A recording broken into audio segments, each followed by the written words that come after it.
алмаячаклар бөтен туристларга да. Сезгә нәрсә тәкъдим иттеләр? Мин инде быелгы тынычлануым, мин әйтәм 38,380 түгел инде. Шул тынычландыра. Чөнки теге тулы суммасын түләп тә бара алмаучылар бар. Ләкин танышларым арасында шундыйлар бар, компания туроператор суммасын кайтарырга әзер түгел, менә шул ук суммага быел да бара алалар иде. Аның белән бара бер гаилә мәсәлән, шул ук шартларда, шул ук сонда, ләкин уже 100 меңгә кыйммәтрәк бәясе. Андай ситуациядә бар. Һәм бәяләр орта, әйе.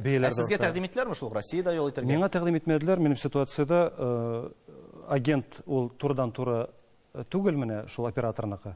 Минем операторныкы түгел. Алар арадашчы ролен үтәй, ләкин шул ук бәяләр дип аңлыйм инде мин. Чөнки сайттан карасаң шул ук сумма, алар да шул ук сумманы сиңа әйтәләр. Кайбер скидкалар да ясыйлар, 2-3 сумганы да ташлама да ясыйлар. Һәм алар инде кайтарырга риза түгелләр иде. Былтыргы чиракта киләсе елга күчерәбез сезнең шушы депозитта тора диләр. Ул депозитның соны да юк, номеры да юк. Син аны кирип сайтка да карый алмыйсың.